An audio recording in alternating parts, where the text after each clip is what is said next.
So I get these thoughts while I'm driving. I've just gone to get electricity.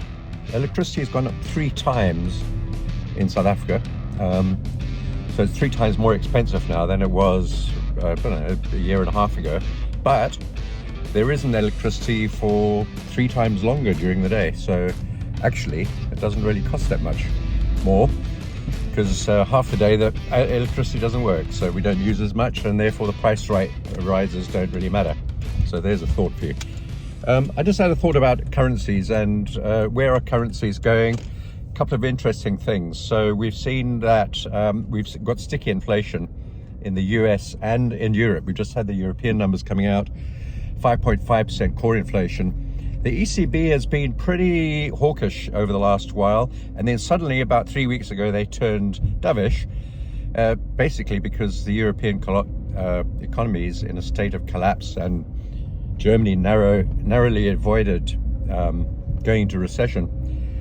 And Lagarde and her group over at the ECB have been saying that perhaps they will start pausing interest rates. And in the US, meantime, we've seen sticky inflation, and we've also seen the Fed saying that they're not going to consider putting a blanket halt on interest rate hikes.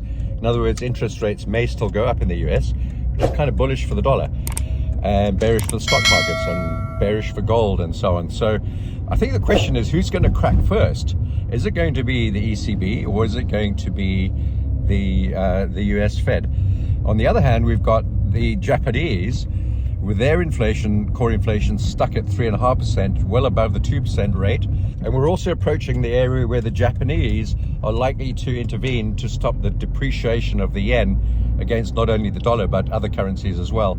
We saw the yen coming off today in anticipation and because of their inflation rate.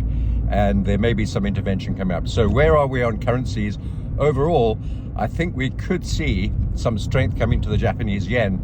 And overall, because the US economy is stronger than, apparently anyway, we don't know if it's true or not, but apparently stronger than that of the European zone, could be supportive of the dollar, and we could see the euro coming off. But this is all just conjecture, and I think we've got to read the charts.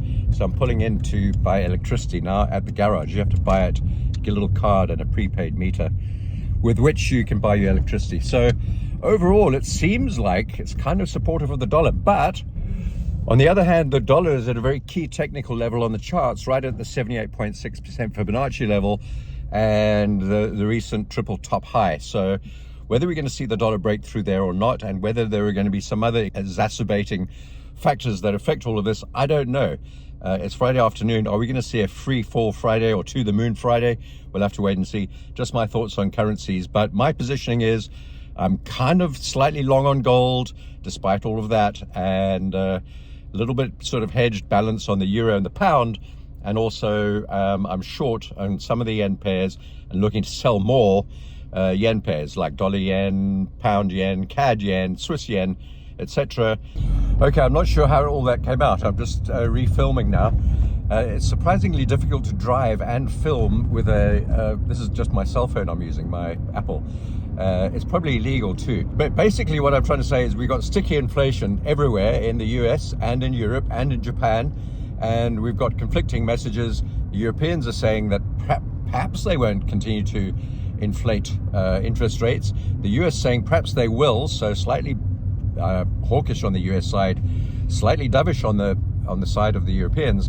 And then the Japanese at the intervention levels in their currency and their inflation rate well above what they very sensitively want to be down at 2%. So probably some strength in the yen. So we're positioned that way. A little bit iffy on the pound and the euro and the others against the US dollar, but more bullish on the Japanese yen. And that's where we are. There's the sea just driving past. Just about to get home and put the electricity in so that we can carry on working and I can get this video uploaded. And it's Friday afternoon, as I said, so anything can happen in the markets. And it's going to be interesting to see what the stock markets do, because a lot of it's got to do with the US dollar. I'll speak to you soon.